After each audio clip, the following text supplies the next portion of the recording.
Subscribe कीजिए मेरे channel maths with पूजा को और बेल आइकन को दबाना ना भूलें, जिससे आप मेरे मैथ लेक्चर्स को सबसे पहले देख सकें। मेरे वीडियो लेक्चर्स को शेयर कीजिए।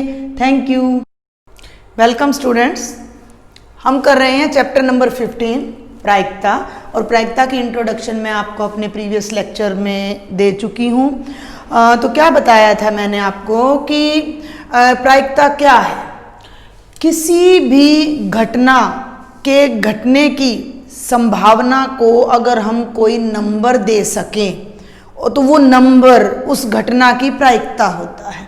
अब आप सोचेंगे ये क्या, कितना लंबा बोल दिया मैंने, घटना प्रायिकता वगैरह वगैरह। तो उसकी बजाय हम एक बार स्टेप वाइज चलते हैं और एक एग्जाम्पल से इसको डिस्कस करते हैं। तो मैंने आपको एक तो लास्ट वीडियो में ये कहा था कि आप सब अपने घर पर एक एक्सपेरिमेंट करिएगा कॉइन टॉस करने का, और उस कॉइन को एटलीस्ट 10 टाइम टॉस करके आप ये देखिएगा कि कितनी बार आपका हेड आया है और कितनी बार आपका टेल आया है। और मैं होप करती हूँ कि आपने ये एक्सपेरिमेंट ज़रूर किया होगा। तो उसी एक्सपेरिमेंट को हम लेते हैं और स्टेप वाइज जब हम चलते हैं, देखिए क्या है कि हम कोई भी एक्सपेरिमेंट जब करते हैं तो हमें एक फिक्स रिजल्ट मिलेगा, इसकी कोई गारंटी नहीं होती है। हमें ऑलवेज एक से ज़्यादा रिजल्ट मिलेगा। तो सबसे पहले प्रायिकता में क्या होता है कि हम एक प्रयोग, या बिल्कुल शुद्ध मैथ की भाषा में आपको कहूँ तो बेटा हम एक अभिप्रयोग करते हैं, जिसे इंग्लिश में ट्रायल कहा जाता है। कि भाई मैंने एक सिक्का उछाला तो मैं एक ट्रायल कर रही हूँ। तो सिक्का उछालने पर 2 तरह के परिणाम मुझे मिल सकते हैं। मान लो अब मैंने यहाँ एक अभिप्रयोग किया, और वो अभिप्रयोग मैंने क्या किया कि सिक्का उछाला। ठीक है भाई, सिक्का उछाला मैंने। सिक्का उछालेंगे तो कोई ना कोई परिणाम जरूर आएगा, चाहे वो मेरे फेवर में है या नहीं है भाई। या तो मुझे हेड मिलेगा या मुझे टेल मिलेगा। तो ट्रायल से हमें क्या मिलेगा, परिणाम नंबर 1, या भाई आप कह लें परिणाम नंबर 2, या उससे भी ज़्यादा हमें मिल सकता है परिणाम नंबर 3, या उससे भी ज़्यादा। ठीक है। तो what I want to tell you, मैं आपको क्या बताना चाह रही हूँ कि किसी भी एक्सपेरिमेंट को, ट्रायल को करने पर हमें एक से ज़्यादा परिणाम मिलता है। तो कोई भी ऐसी क्रिया, ऐसा काम जिसको करने पर हमें एक से ज़्यादा परिणाम मिलने की संभावना हो, वो अभिप्रयोग या ट्रायल कहलाता है। जिसका एक सबसे बेस्ट उदाहरण है सिक्का उछालना, लूडो की डाई को रोल करना, उससे हमें 6 तक परिणाम मिल सकते हैं। ताश की गड्डी में से एक पत्ता बाहर निकालना, एक बॉक्स में बहुत सारे कलर्स की गेंद भरी पड़ी है और उस बॉक्स में हाथ देकर माना लाल कलर की गेंद को निकालना। आपकी क्लास में 20 बच्चे हैं और उन 20 बच्चों में से डांसिंग के लिए किसी एक बच्चे को छांटना। समझ पा रहे हैं आप मेरी बात को? कितने तरह के एग्जाम्पल्स मैं आपको दे रही हूँ। तो वो सब प्रयोग हैं और उन सब प्रयोगों का कोई ना कोई परिणाम आएगा। और भी देखिए 8th में आता था आपको एक example, spin the wheel. Spin का एग्जाम्पल बहुत बढ़िया चलता है। 1 2 3 4 5 6 7 8 और 9, ये 9 नंबर हैं किसी व्हील पर। व्हील मीन्स पहिया, और एक एरो का निशान है, और मैं इसको घुमाती हूँ या आप घुमाते, और मैं कहती हूँ कि भाई जितने नंबर पर आपका व्हील आएगा उतनी टॉफी आपको मिलेंगी। ट्रायल हो गया।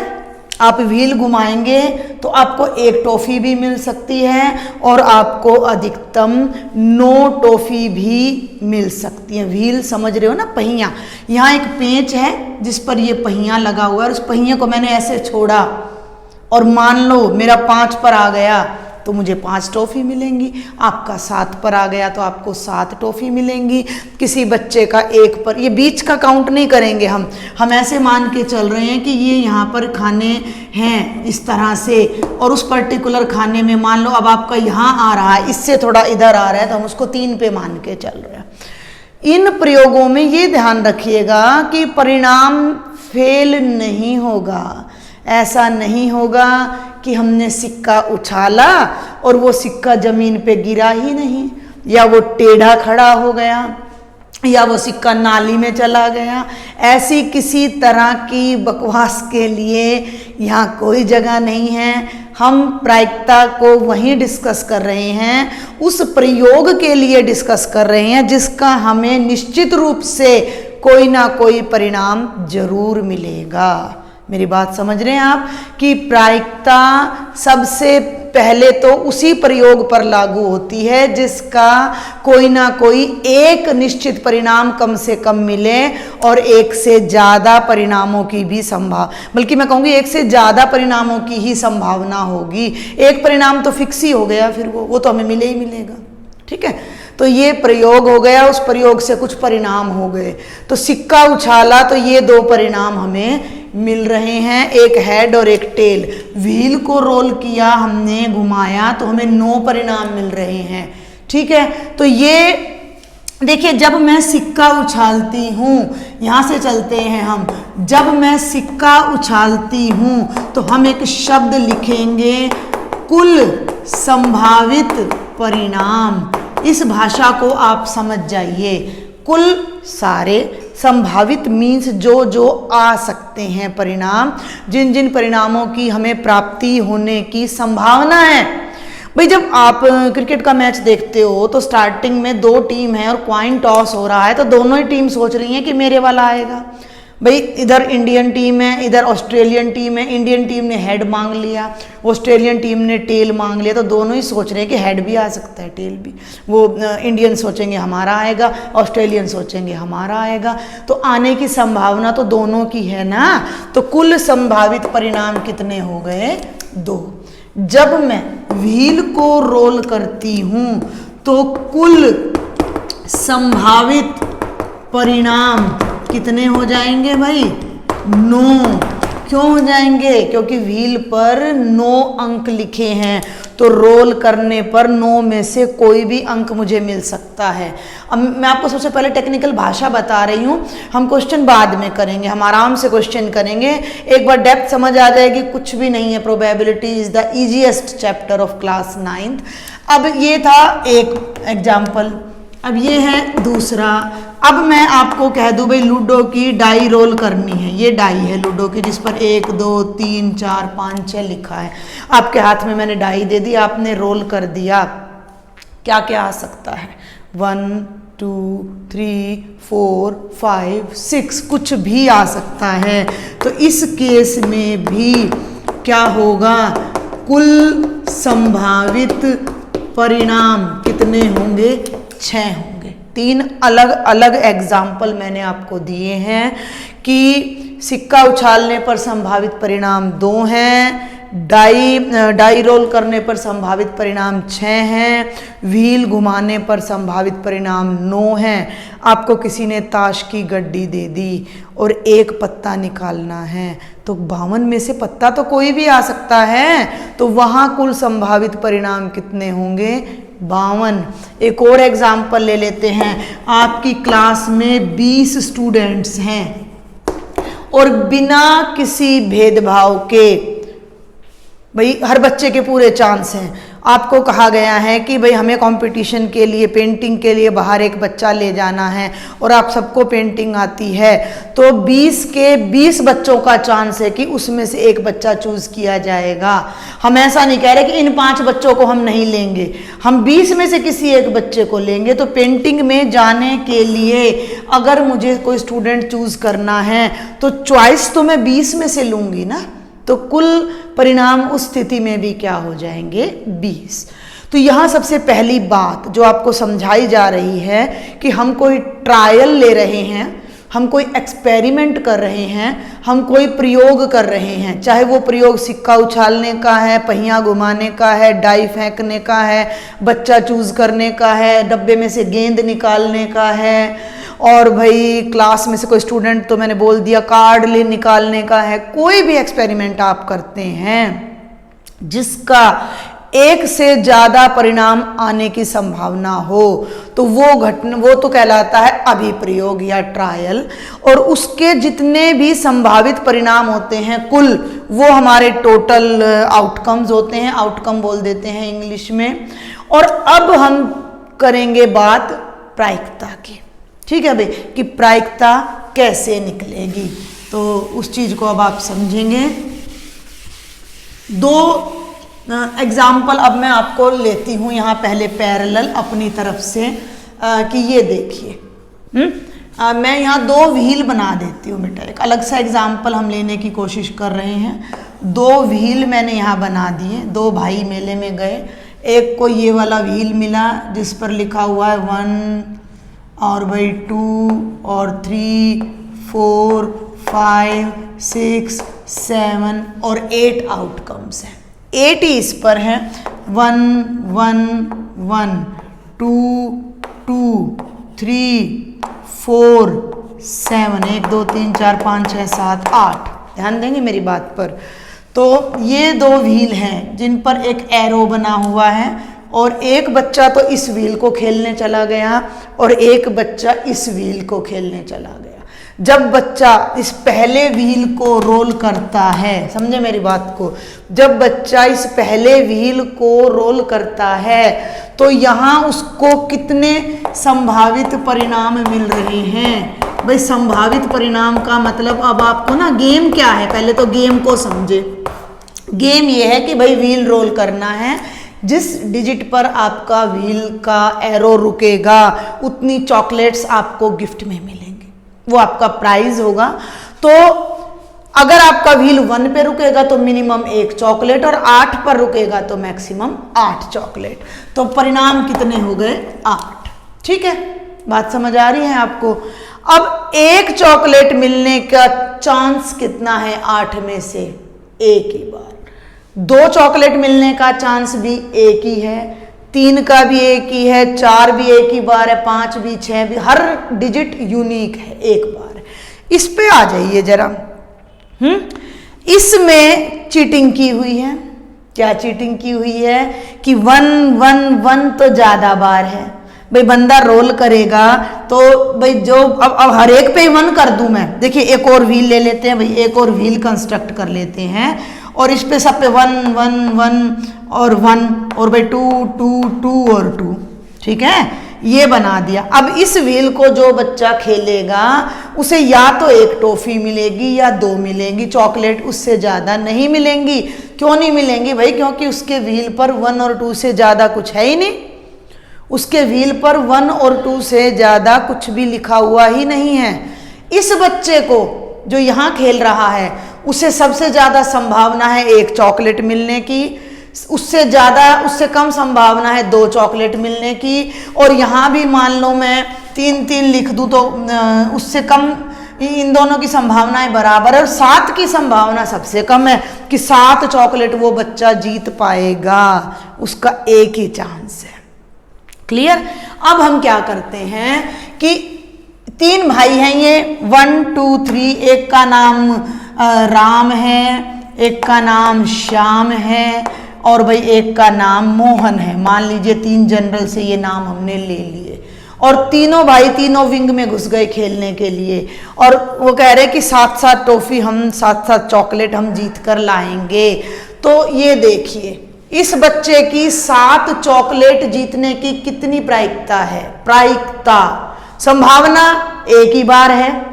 संभावना और प्रायिकता में मैंने अंतर बताया था। संभावना मीन्स भाई एक उम्मीद दिखाना कि ऐसा हो सकता है या नहीं हो सकता है, और प्रायिकता का मतलब उसको एक संख्या से प्रदर्शित करना। तो यहाँ पर 7 कितनी बार आ रहा है? 1 बार आ रहा है। सिंपल भाषा में लिख रही हूं मैं यहाँ, 7 जितनी बार आया, कितनी बार आया भाई? 1 बार। तो 7 चॉकलेट जीतने की प्रायिकता, 7 चॉकलेट जीतने की प्रायिकता। प्रायिकता का क्या मतलब बताया था मैंने? कि कुल में से कितनी बार? 8 अंक हैं, और 8 में से 7 एक ही बार आ रहा है, तो 8 में से 1 चांस है उस बच्चे का कि उसको 7 चॉकलेट मिलेंगी। ठीक है, अब यहाँ आ जाइए, मैं इसको चेंज कर रही हूँ थोड़ा सा, मैं आपको कुछ और बताना चाह रही हूँ।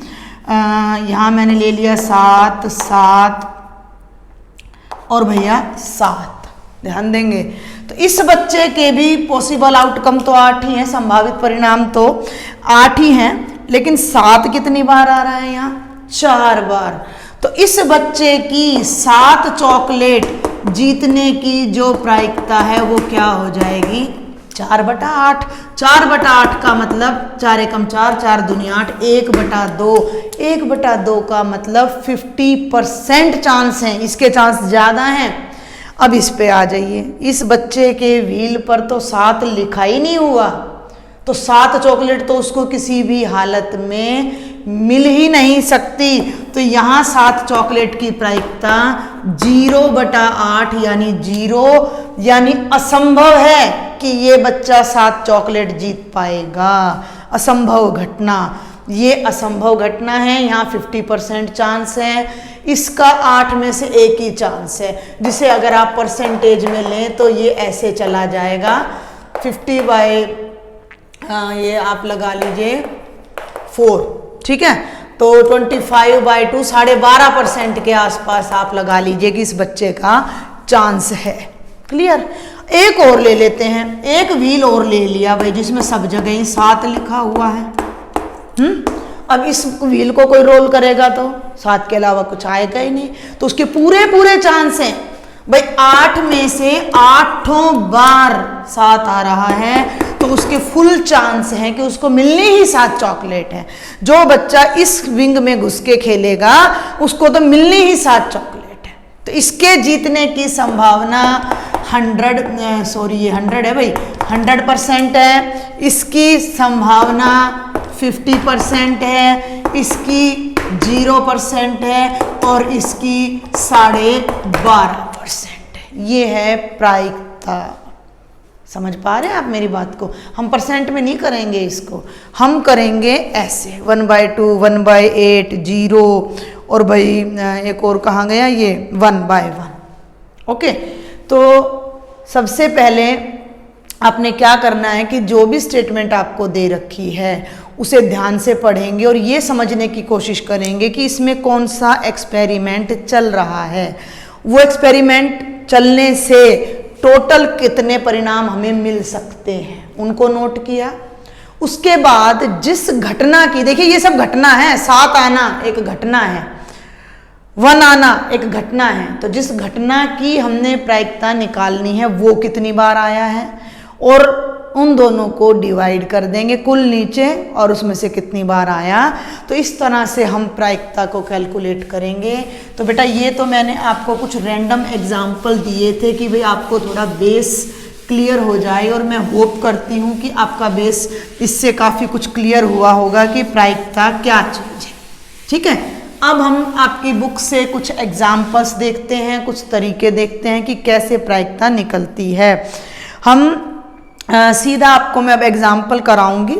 तो ये आपका बिल्कुल पहला एग्जाम्पल है आपकी बुक NCERT का। एक ही एक्सरसाइज है इसमें, लेकिन हर क्वेश्चन अपने आप में यूनिक है। एक सिक्के को 1000 बार उछालने पर निम्नलिखित बारंबारताएं प्राप्त होती हैं। मैंने आपको कहा था आप 10 बार उछाला होगा, आपने नोट किया होगा। यहाँ सिक्का कितनी बार उछाला जा रहा है? 1000 बार। एक बच्चे के हाथ में मम्मी ने सिक्का दे दिया और उसने 1000 बार उछाला, तो 1000 में से चित यानी हेड आ रहा है 455 बार और पट आ रहा है 545 बार। क्लियर। तो अब क्वेश्चन क्या है कि प्रत्येक घटना की प्रायिकता अभिकलित कीजिए या प्रत्येक घटना की प्रायिकता निकालिए।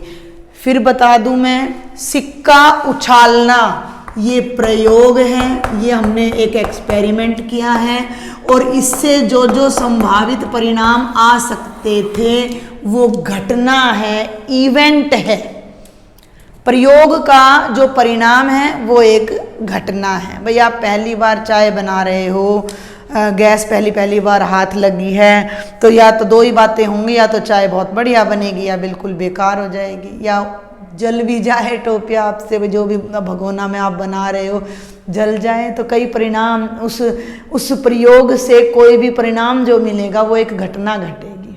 मान लीजिए आप चाय चढ़ाकर भूल गए और आपका जो जिस यूटेंसिल में आप बना रहे हैं वो जल गया, तो मम्मी क्या कहें, भाई वाह क्या घटना घटी है, ऐसे हो जाता है ना। तो जो भी प्रयोग आप करते हैं उससे जो परिणाम हमें मिलता है वो घटना कहलाती है। तो उन अलग अलग सभी घटनाओं की प्रायिकता आपने निकालनी है। तो आप कैसे करेंगे? सिक्का 1000 बार उछाला गया है, तो ये कुल संभावित परिणाम है। कैसे लिखेंगे? थोड़ा लिखना बहुत अच्छे से पड़ता है प्रायिकता में, क्योंकि सिक्का 1000 बार उछाला गया। तो आप लिखिए, एक ही भाषा पकड़िएगा, कुल संभावित परिणाम कितने हो गए? 1000। हर क्वेश्चन में भाषा बदलने की, लैंग्वेज चेंज करने की कोशिश मत कीजिएगा, उलझ जाएंगे। एक फिक्स कर लीजिए, बिल्कुल इजी लगेगा आपको। अब हमने चित आने की घटना और पट आने की घटना की प्रायिकता निकालनी है।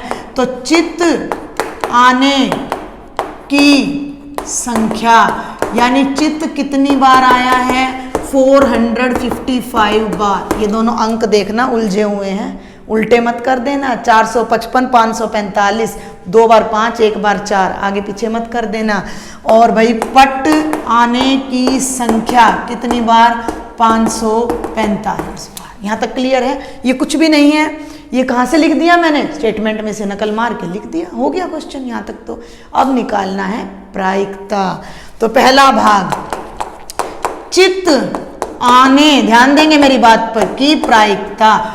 चित्त 455 बार आया है, लेकिन ये प्रायिकता नहीं आई है। प्रायिकता तब आएगी जब हम इसे 1000 से भाग कर देंगे। चित्त आने की क्या प्रायिकता होगी? किसी भी घटना की क्या प्रायिकता होगी? ये होगी चित्त आने की संख्या। भाई इसको इससे भाग करना है, तो ये चीज ऐसे के ऐसे लिख दो। कुल संभावित परिणाम ऐसे के ऐसे नीचे लिख दो, बाय कुल संभावित परिणाम। क्लियर? समझ आ रहा है यहाँ तक? चित्त कितनी बार आया है? 455 बार। और ये कितनी बार आया है? 1000 बार। ये आंसर आपका 1 या 1 से कम होगा।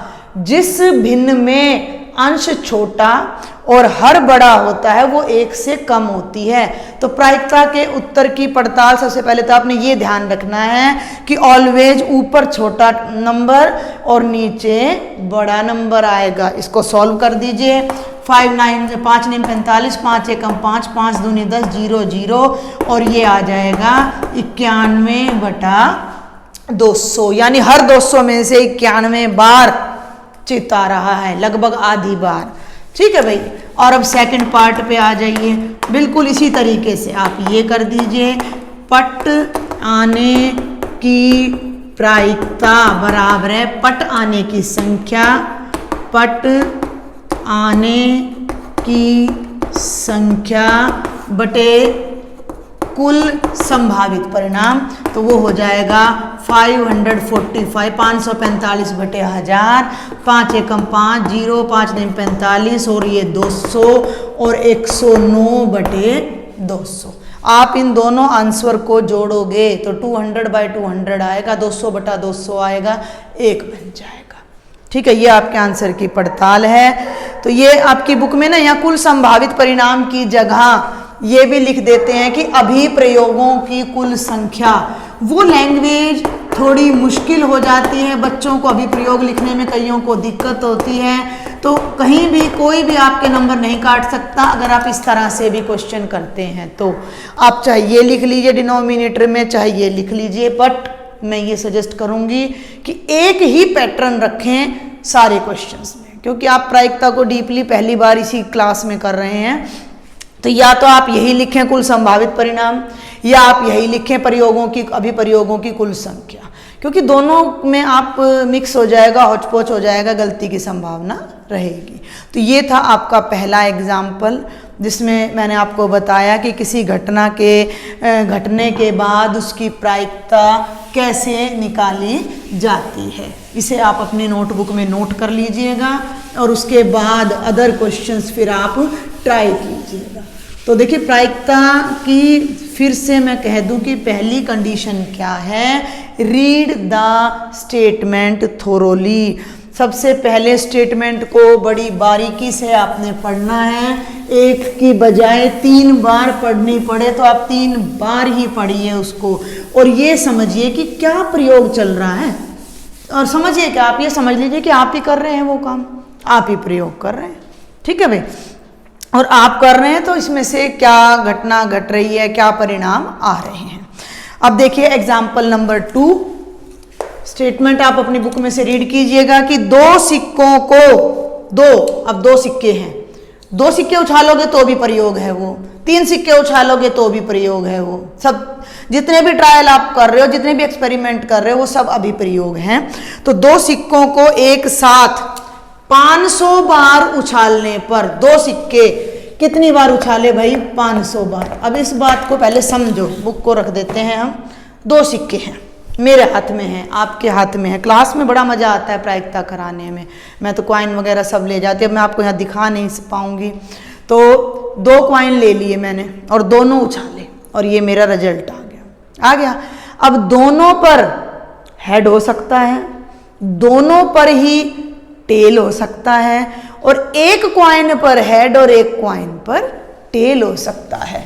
भाई ये 2 सिक्के हैं, दोनों को मैंने पैरेलल उछाला, तो भाई इस पे भी हेड और इस पे भी हेड, ऐसा हो सकता है, या इस पे भी टेल और इस पे भी टेल, और इस पे हेड, इस पे टेल, या इस पे टेल, इस पे हेड हो सकता है। ये 2 सिक्के उछाले मैंने। आप कल्पना कीजिए कि आप वहाँ बैठकर जब आप वीडियो देख रहे हैं तो आप 2 सिक्के ले लीजिए हाथ में, पॉज कर लीजिए वीडियो को और दोनों सिक्कों को उछालिए, ये आ गए दोनों सिक्के आ गए। आप देखोगे कि या तो दोनों पे हेड आया मिलेगा, या दोनों पे टेल आया मिलेगा, या एक सिक्के पे लेफ्ट वाले पे हेड है तो राइट पे टेल, और लेफ्ट पे टेल है तो राइट वाले पे हेड आया मिलेगा। इसके अलावा कुछ नहीं मिलेगा। तो इसी की बात बुक में की जा रही है कि 2 सिक्के कितनी बार उछाले गए। तो यहाँ लिखा गया है कि 2, क्योंकि कर दीजिए, क्योंकि 2 सिक्कों को 500 बार, 500 है भैया, 500 बार उछाला गया है।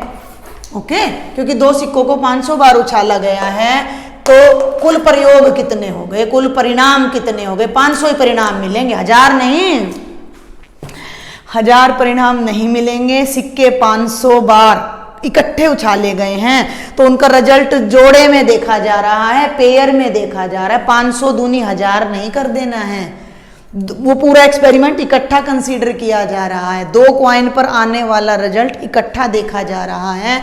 तो आप लिखेंगे कुल संभावित परिणाम कितने हो गए बेटा जी? 500। ठीक है, अब 2 चित कितनी बार आया, ये स्टेटमेंट में यहां लिख लीजिएगा। 2 चित, ये 2 चित कितनी बार दे रहा है बुक में? 105 बार आया। ठीक है, और 2 टेल कितनी बार आया है? 275 टाइम्स। और 1 चित और 1 पट, कोई भी चित नहीं। ओ मैं थोड़ा गलत कर गई भाई। 2 चित 105 बार, 1 चित, एक का मतलब है कि 1 चित है तो 1 पट है, यानी 1 हेड है तो 1 टेल है। तो ये कंबाइंड घटना ये हो रही है 275 बार, और 1 भी चित नहीं आ रहा तो ये कितनी बार हो रहा है? 120 बार। क्लियर? तो हम लिखेंगे कि सारी बातों को यहां पहले लिख लीजिए। 2 चित आने की संख्या कितनी है? 105। क्लियर? पूरी स्टेटमेंट को पहले लिख ही लीजिए। और 1, अगर आप चाहें तो यहाँ आप 2 चित आने की प्रायिकता भी कर सकते हैं। सीधा क्वेश्चन क्या है कि प्रत्येक घटना के घटने की प्रायिकता ज्ञात करो। घटना क्या घटी है, तो 2 चितारे हैं या 1 चितारा या 1 भी नहीं आ रहा है, तो इन तीनों घटनाओं की आपने प्रायिकता निकालनी है। तो या तो आप इसको कर लीजिए पार्ट नंबर 1, ठीक है। तो अब लिख दीजिए 2 चित्त आने की प्रायिकता क्या हो जाएगी, इसको इससे डिवाइड करना है। तो पहले इन दोनों को ऊपर नीचे लिखो, फिर इन दोनों को ऊपर छोटी रकम नीचे बड़ी वाली टर्म। तो यहाँ हो जाएगा 2 चित्त आने की संख्या बटे कुल परिणाम, नहीं लिखेंगे कुल संभावित परिणाम। तो ये कितनी बार आ रहा है भाई, यहाँ ऊपर भी लिखा हुआ है 105/500। जिन बच्चों को प्रॉब्लम है कैलकुलेशन करने में वो एज इट इज छोड़ दीजिएगा, अगर अदरवाइज आप इसे कट कीजिएगा। 5 दूनी 10, 5 एकम 5, 100 और ये आ गया 21/100। क्लियर, ये 2 चित्त की प्रायिकता है, यानी 100 में से 21 बार, इसको समझो 100 में से 21 बार 2 चित्त आ रहे हैं 100 में से, तो 500 में से 105 बार आए हुए हैं, बता रखा है। सेकंड पार्ट पे आ जाइए, अब निकालेंगे 1 चित्त की प्रायिकता। तो कुल परिणाम तो ऊपर लिख दिए, दोबारा लिखने की जरूरत नहीं है। अब लिखिए 1 चित्त आने की संख्या कितनी है भाई, 275। तो 1 चित्त आने की प्रायिकता बराबर है, क्या हो जाएगा, 1 चित्त आने की संख्या, आने की संख्या, ठीक है भाई, काफी लंबा हो जाता है ये, बाय कुल संभावित परिणाम, और ये बन जाएगा 275 और डिवाइडेड बाय 500। 5 5 जा 25, 5 5 जा 25 और 11/20, यानी ये ज़्यादा आ रहा है, 20 में से 11 बार आ रहा है, तो ये ज़्यादा आ रहा है। और तीसरा आपका क्या है, कोई भी चित्त नहीं आ रहा, तो क्या लिखेंगे, सीधा करा रही हूँ अब मैं इसको, कोई चित्त ना आने की प्रायिकता निकाल रही हूँ मैं सीधा, आप अपनी नोटबुक में अच्छे से कीजिएगा इसी की तरह, पहले संख्या फिर प्रायिकता, क्योंकि हमने संख्या कहीं बताई नहीं है। और ये बताइए लिखिएगा, तो ये बन जाएगा 120/500, 2 6 जा, और ये बन जाएगा 6/25। तो ये तीनों आपके तीनों घटनाओं की अलग अलग प्रायिकता हो जाएगी। क्लियर। अब मैं यहाँ एक छोटी सी बात और आपको बताना चाहूँगी। ये देखिए, मैं बार बार घटना बोल रही हूँ इनको, ठीक है, घटना घट रही है, तो घटना को इंग्लिश में कहते हैं इवेंट, EVENT। इस बात को समझेंगे, जो बच्चे थोड़ा जल्दी समझ लेते हैं उनके लिए ये फ़ायदा रहेगा, आपको लिखना कम पड़ेगा। तो इवेंट बोलते हैं घटना को इंग्लिश में, और प्रायिकता में, प्रोबेबिलिटी में घटना को ई से डिनोट कर देते हैं, ठीक है। तो ये जो इतना बड़ा क्वेश्चन हम यहाँ कर रहे हैं, इसे हम थोड़ा सा छोटा भी कर सकते हैं कि इसको हम घटना को कोई नाम दे दें। एक पार्ट में आपको वहाँ कॉर्नर में अलग से करके बता रही हूँ। अब आई होप कि मैंने 2 एग्जाम्पल कराए हैं, काफ़ी डिटेल आपको दी है, तो आपको समझ आया होगा। तो अब मैं एक छोटा सा इसी एग्जाम्पल को वहाँ ई से करके बता रही हूँ कि हम इस क्वेश्चन को इस तरीके से भी कर सकते हैं, इस तरीके से भी कर सकते हैं। माना ई बराबर है, ई फॉर इवेंट, पहला इवेंट है तो E1 नाम दे दीजिए।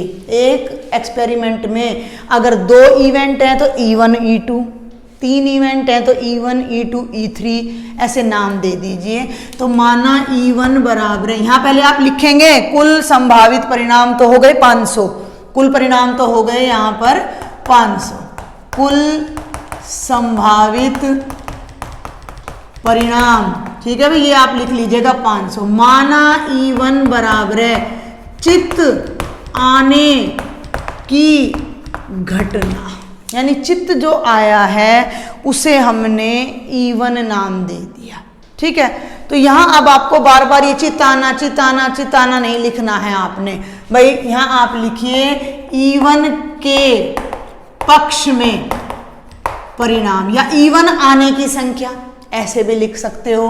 तो इवन के पक्ष में परिणाम कितनी बार आया था भैया, अब आप देख लीजिए 105 टाइम्स, 105 बार, तो ये 105। अब ध्यान दें, प्रायिकता इंग्लिश में क्या बताया था मैंने, प्रोबेबिलिटी। अब ये जो इतनी बड़ी टर्म हमने यहाँ लिखी है, दो चित्त आने, हाँ ये यहाँ दो रह गया भाई, दो चित्त आने की प्रायिकता, ध्यान देंगे मेरी बात पर, दो चित्त आने की प्रायिकता। तो प्रायिकता तो हो गई प्रोबेबिलिटी, प्रोबेबिलिटी का तो हो गया P, इसको मैंने इवन नाम दिया है। तो इतनी बड़ी स्टेटमेंट को मैं छोटा करके ऐसे भी लिख सकती हूँ P(E1), probability of even, even की प्रायिकता। इवन क्या है, दो चित्त आना, तो दो चित्त आने की प्रायिकता को मैं ऐसे भी लिख सकती हूँ।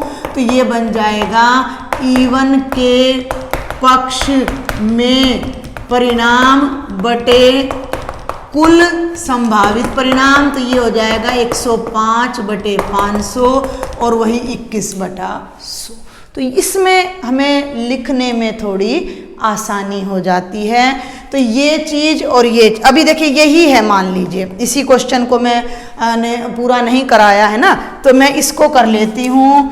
माना E3 इज इक्वल टू कोई चित्त ना आने की घटना, इस पूरी घटना को मैंने E3 नाम दे दिया, माना कोई चित्त ना आने की घटना। अब ये घटना कितनी बार घटी कि चित्त ही नहीं आया, वो 120 बार। तो आप लिखेंगे E3 के पक्ष में परिणाम कितने भाई, 120। तो प्रोबेबिलिटी ऑफ E3 की प्रायिकता क्या होगी, डायरेक्ट भी कर सकते हो आप, अदरवाइज लिख दोगे तो भाई देखो ज़्यादा अच्छा इफेक्ट पड़ता है। तो ये हो जाएगा, क्योंकि 2-2 नंबर के क्वेश्चन आते हैं ये, और उसमें भी आप अगर अच्छा नहीं लिखते हो तो टीचर पे अच्छा इफेक्ट नहीं पड़ता है। बाय कुल संभावित, ठीक है भाई, परिणाम। तो ये कितना था, 120 डिवाइडेड बाय 500, और ये बन रहा था 6/25। तो एक ही क्वेश्चन को मैंने 2 तरीकों से बताया है, लेकिन मैं बार बार कह रही हूँ कि आपने शुरू से एंड तक एक ही मेथड फॉलो करना है, एक ही लैंग्वेज फॉलो करनी है। जिन बच्चों को बहुत अच्छे से समझ आ गया है, सारा कॉन्सेप्ट क्लियर हो गया है, किसी भी तरह घुमा फिरा के लिख सकते हैं, वो बच्चे फ्री हैं कि चाहे वो लॉन्ग मेथड से करें या ई मान कर करें। लेकिन कुछ बच्चे मैंने ऐसे देखा है कि उन्हें अगर आप एक ही पैटर्न दोगे तो वो उस पैटर्न को इजीली फॉलो कर लेते हैं। तो उन बच्चों को मेरी सलाह है कि आप ये सारा यूं का यूं स्टेटमेंट बुक में से उतार लेंगे तो ई वगैरह के चक्कर में ना पड़े, वो डायरेक्ट ऐसे कर दें। तो आपका ये 4 नंबर का क्वेश्चन फाइनल पेपर में 9th में, हरियाणा बोर्ड की मैं बात कर रही हूँ, जरूर से जरूर आ जाता है। कई बार 6 में भी दे देते हैं 2-2 नंबर के पार्ट्स। तो अच्छे से लिखना पड़ेगा, अदरवाइज ये ना सोचे कि भाई 9th क्लास है, अभी से आप अच्छा लिखने की प्रैक्टिस करेंगे तो 10th स्टैंडर्ड तक जाते जाते अच्छे से अटेम्प्ट करना, वहाँ भी प्रायिकता आएगी, अच्छे से अटेम्प्ट करना आपको आ जाएगा। ठीक है बेटा, तो आज के लेक्चर में इतना ही, काफ़ी करा दिया मैंने ये आपको। तो ये 2 एग्जाम्पल कराए हैं और अभी काफ़ी एग्जाम्पल्स रह रहे हैं, एक्सरसाइज रह रही है। तो इसके बेस पर मैं एक बार एक्सरसाइज देख लूँ। हाँ जी, तो इसके बेस पर आप अपने कुछ क्वेश्चंस एक्सरसाइज के ट्राई कर लीजिएगा। 13 क्वेश्चंस हैं, तो आप 2, 3, 4 जितने हो सके करें। Otherwise I will tell you in next video, and if you like my video then subscribe my channel and share with your friends. Thank you.